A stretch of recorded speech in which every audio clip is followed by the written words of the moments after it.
नमस्कार, मैं हूं ओम द्विवेदी। स्वागत करता हूं आपका स्टडी IQIS हिंदी के इस प्लेटफॉर्म पर और स्वागत है आपका मेरे करंट बर्निंग इश्यूज में, जिसमें आज मैं आपके साथ जो टॉपिक डिस्कस करने वाला हूं वो है जमानत में देरी यानी व्यक्तिगत स्वतंत्रता का उल्लंघन।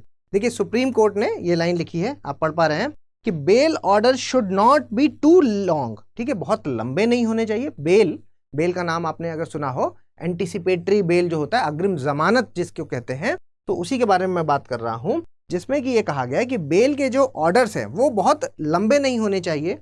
और दूसरी बात जो लिखी है वो ये है कि और कम टू लेट, जो ऐसे ऑर्डर्स हैं जो बहुत बड़े हैं या बहुत आने में उनको देरी हो रही है, दोनों ही केस में क्या हो रहा है कि आपकी जो व्यक्तिगत स्वतंत्रता है ना, जिसको आप पर्सनल लिबर्टी कहते हैं, पर्सनल लिबर्टी का ये एक तरह से हनन है। ठीक है, तो देखते हैं कि पर्सनल लिबर्टी का किस तरह से हनन है, क्या है मामला, और इस पूरी प्रकरण को इसमें समझते हैं। ठीक है, कहानी को आगे बढ़ाने से पहले मैं आपको एक इंपॉर्टेंट इन्फॉर्मेशन जो कि हमारे बैच 5 से संबंधित है, और लाइफ फाउंडेशन बैच 5 है जो वो ऑलरेडी 11 मार्च से स्टार्ट हो चुका है। लेकिन अगर अभी भी आप इसमें एडमिशन लेना चाहें तो 20 मई इसकी लास्ट डेट रखी गई है। 20 मई तक इसमें आप एडमिशन ले सकते हैं। ठीक है, और इसमें एडमिशन लेने के लिए आपको यूज करना होगा मेरा कोड ओमलाइव। ओमलाइव कोड का जैसे ही आप इस्तेमाल करेंगे तो ये जो फीस 30,500 है वो घट के 18,999 हो जाएगी, और इस 18,999 में आपको ये कंप्लीट कोर्स है जो वो इसमें मिल जाएगा। या आपको कोई और भी अगर आप कोर्स लेना चाहते हैं स्टडी IQ के अंदर, तो भी आप ये ओम लाइव कोड का इस्तेमाल कर सकते हैं। ठीक है, चलिए और आगे बढ़ते हैं और पूरी बात को समझते हैं। जो पूरी चर्चा है, जो जैसा कि मैंने आपको अभी बताया कि वो किससे संबंधित है, वो बेल से संबंधित है। ठीक है, बेल क्या है पूरा मामला, इसको पहले समझ लेते हैं। देखो, मामला ये है कि सुप्रीम कोर्ट ने ये बात कही है कि जो बेल है, ये देखो राइट या अधिकार तो नहीं है कि कोई आदमी अगर ये कहे कि नहीं मुझे बेल क्यों नहीं मिल रही, मैं सुप्रीम कोर्ट चला जाऊंगा, तो वो तो देखो गलत है कि ये अधिकार नहीं है। ठीक है, ये अधिकार नहीं है, लेकिन ये जो है वो एक नॉर्म है जो वो चल रहा है, और जिसको कि एक अधिकार की तरह ही देना चाहिए। ठीक है, इसको एक अधिकार की तरह, अधिकार के रूप में ही देखा जाना चाहिए। ये चीज आपको समझनी है। ठीक है, मामला क्या है, मामला ये है कि देखो तरीका क्या होता है। सबसे पहले क्या होता है कि कोई क्राइम हुआ, क्राइम होने के बाद सबसे पहले कोई अरेस्ट होता है। ठीक है, अरेस्ट हुआ, पकड़ हुई।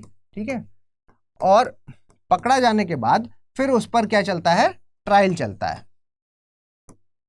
ठीक है, उस पर क्या है कि ट्रायल चलता है, और ये जो ट्रायल है, ये ट्रायल है जो ये इसमें क्या होता है कि फिर पक्ष होता है, विपक्ष होता है, और फिर पूरी बात होने के बाद फाइनली जज क्या डिसाइड करता है, जज है जो वो इसके कन्विक्शन यानी कि दोष सिद्धि के बारे में डिसाइड होता है फिर, है ना, जो इसका दोष सिद्धि है वो होता है, और फिर उसके बाद इसको जो है वो जेल होती है। ठीक है, तो ये पूरा प्रोसेस होना चाहिए। ठीक है, लेकिन होता क्या है कि ये जो आपका ट्रायल वाला मामला है, यहाँ पे मामला फंसा रहता है, और इतने लंबे समय तक फंसा रहता है कि जिसकी वजह से क्या होता है, एक कहावत आपने सुनी होगी कि justice delayed is justice denied, मतलब कि जस्टिस यानी कि न्याय की देरी करना भी अपने आप में न्याय ना होने के बराबर है।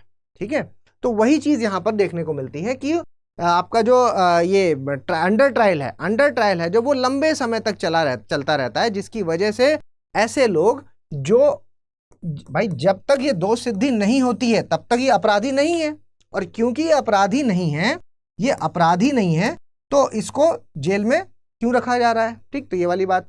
ठीक है, कई बार यहां पर दो चीजें देखी कही गई है, एक कि देरी नहीं होनी चाहिए, तो जुडिशरी को है ना देरी नहीं करनी है, तो जिसकी वजह से क्या है कि अगर भाई बेल से रिलेटेड कोई आता है, कोई कागज आता है, तो सबसे पहले उस पर क्या है कि एक्शन लेना होगा, वरना क्या हो जाएगा कि आपकी जो पर्सनल लिबर्टी है, ठीक है, पर्सनल लिबर्टी के साथ उल्लंघन होगा, जो कि आर्टिकल 21 का उल्लंघन होता है। खैर हम आएंगे उस पार्ट पे। ठीक है, और दूसरी बात यहाँ पर बड़े की कही गई है। ठीक है, कि डॉक्यूमेंट है जो वो इतना बड़ा नहीं होना चाहिए कि पता चला कि उसको इंप्लीमेंट करने में, उसको लागू करने में ही 3 से 4 दिन लग गए। अब 3 से 4 दिन उसमें लग गए तो ये 3 से 4 दिन तक आदमी जेल में ही बंद है। ठीक, तो ये समस्या है।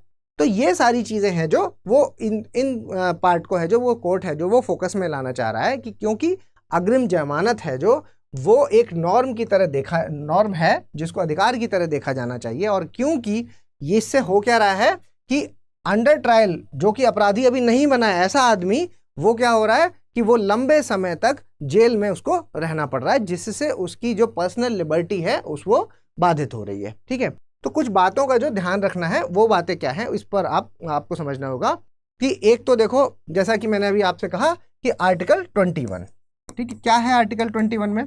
आर्टिकल 21 में लिखा हुआ है कि right to life and personal liberty, मतलब कहने का कि इसमें क्या चीज लिखी हुई है, इसमें लिखा है आपका जीवन और व्यक्तिगत स्वतंत्रता का अधिकार। तो अब आप ऐसे समझिए कि जीवन और व्यक्तिगत स्वतंत्रता का अधिकार जब यहाँ पर लिखा हुआ है, और ये आदमी जिसने अब जो अभी अपराधी नहीं बना है, क्यों? क्योंकि इसकी दोष सिद्धि नहीं हुई है, तो इस बेसिस पर आप इसको कैसे अपराधी करार दे रहे हैं? नहीं दे रहे। तो अगर अपराधी करार नहीं दिया है तो फिर इसकी व्यक्तिगत स्वतंत्रता है जो वो कैसे बाधित हो रही है? तो अगर वो बाधित हो रही है तो वो डायरेक्टली आर्टिकल 21 यानी कि आर्टिकल 21 का एक तरह से हनन है। ठीक, तो एक चीज। दूसरी चीज जो ध्यान में रखनी है वो क्या है? वो ये है कि देखो लंबे समय तक क्या होता है कि ऐसे लोग जो यहाँ पर मौजूद रहते हैं, मतलब ये लेट होने के कारण यहाँ पर रहते हैं, तो उनके साथ समस्या क्या होती है? एक कंजेशन की प्रॉब्लम आती। कंजेशन से मतलब जेल में आप समझिए, कंजेशन से मेरा कहने का मतलब है कि मान लीजिए कि कोई एक जेल है और उस जेल में 10 लोगों की कैपेसिटी है, लेकिन वहां पर क्या है कि 20 लोग और ज्यादा इसमें रखे गए हैं। क्यों? क्योंकि लोग इतने ज्यादा हैं।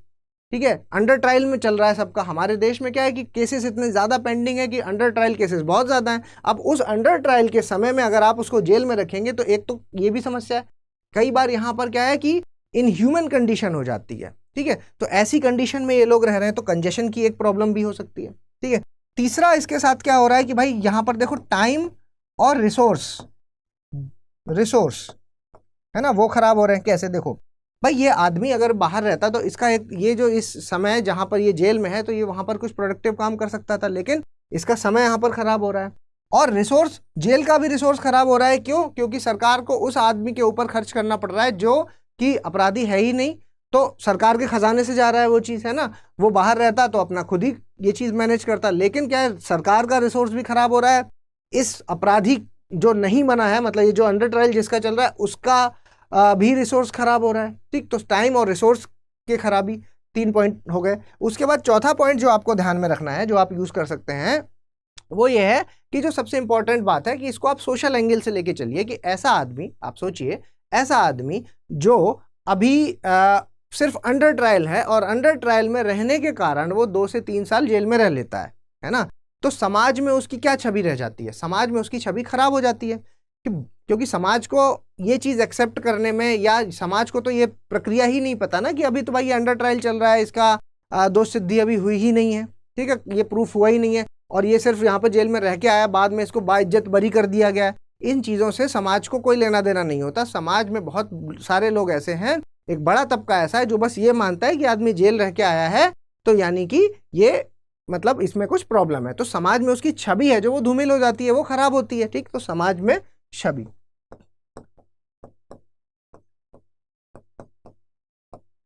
ठीक है, तो ये वाला पॉइंट आपको ध्यान में रखना है। इसके अलावा आप और सोचिए और क्या हो सकता है इसमें। तो ये कुछ पॉइंट्स हैं जो आपको ध्यान में रखना है। इसके अलावा एक हम अमीर और गरीब वाला पॉइंट भी इसमें शामिल करते हैं कि जैसे आप ऐसे देखो भाई कि जो गरीब आदमी है, ठीक है, और जो आपका अमीर आदमी है, जो अमीर आदमी है उसको, उसके पास क्योंकि कैपेसिटी है कि वो एक अच्छा वकील कर सकता है, तो उसको तो वो चीज़ जो उसका मतलब यहाँ पर ये जो दिया गया है, इसको नॉर्म की तरह हम यूज़ कर रहे हैं, वो इस्तेमाल कर पा रहा है उसका। लेकिन ऐसा आदमी जो गरीब है, जो एक अच्छा वकील नहीं कर सकता, तो वो यहाँ पर भुगत रहा है। ठीक, तो यहाँ पर ये एक तरह सा का डिस्क्रिमिनेशन भी देखने को मिलता है। ठीक, तो वो वाला पॉइंट भी आप इसमें इस्तेमाल कर सकते हैं। इसके अलावा एक और भी पॉइंट है जो आप इस्तेमाल कर सकते हैं, वो है आपका, जो आपको देखो पता होनी चाहिए कि ये चीज़ कहाँ मेंशन है।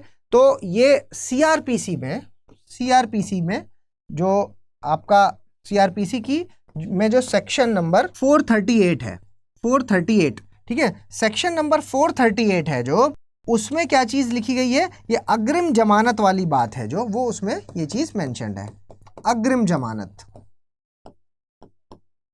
ठीक है, अग्रिम जमानत वाली चीज है जो, वो कहाँ मेंशन है, वो आपके CRPC की जो धारा 438 है उसमें ये चीज साफ साफ दी गई है। तो क्योंकि ये ऑलरेडी यहाँ पर मेंशन्ड है तो इसका इस्तेमाल होना चाहिए। ठीक है, तो एक तो ये चीज, इसके अलावा एंटीसिपेटरी बेल वाली बात जो दी है, इसके अलावा एक चीज आप और भी लिख सकते हैं कि देखो भाई ये इनह्यूमन कंडीशन है और ये ह्यूमन राइट्स का भी एक तरह से वॉयलेशन है। ह्यूमन राइट्स का वॉयलेशन कैसे है? क्योंकि जो आपका universal declaration of human rights है, मतलब मानव अधिकारों की जो सार्वभौमिक घोषणा है, उसका जो आर्टिकल है, आर्टिकल नंबर 11, मानव अधिकारों की सार्वभौमिक घोषणा का आर्टिकल नंबर 11 है जो, उसके तहत भी ये चीज क्या है कि अमानवीय बताई गई है। मतलब ये चीज इसको क्या है कि एक तरह से ह्यूमन राइट का वॉयलेशन बताया गया, वॉयलेशन। ठीक है, ह्यूमन राइट का हनन है ये एक तरह से। तो इतने पॉइंट हैं जो आप इसमें इस्तेमाल कर सकते हैं। ठीक है, मेरे ख्याल से चीजें आपको समझ में आ गई होंगी, जिसमें ओवरऑल जो जिस्ट है वो यही है कि सुप्रीम कोर्ट ये यहाँ पर कहना चाह रहा है कि ऐसे लोग जो इस वजह से जेल के अंदर हैं, जिसका कारण क्या है कि या तो उनका जो ट्रायल है उसको होने में बहुत देरी हो रही है, और या जो डॉक्यूमेंट उनके पास, जो उनके बेल के जो कागज पहुंचे हैं वो इतने लंबे चौड़े हैं, इतने बड़े हैं, जिसकी वजह से क्या हो रहा है कि 2-3 दिन उनको और एक्स्ट्रा रहना पड़ रहा है। ये कहीं ना कहीं उनकी व्यक्तिगत स्वतंत्रता है जो उसका हनन है। ठीक है, तो इस चीज को जल्दी करने के लिए या इस चीज को अवॉइड करने की बात सुप्रीम कोर्ट ने कहा है। मेरे ख्याल से ये मामला आपको समझ आ चुका होगा। और अगर आप मुझे कुछ सजेशन देना चाहते हैं तो प्लीज मुझे कमेंट बॉक्स में बताएं, या आप ओम द्विवेदी 007 पर मुझे टेलीग्राम में मैसेज भी कर सकते हैं। जल्दी मिलेंगे अपने अगले लेक्चर में, तब तक के लिए धन्यवाद।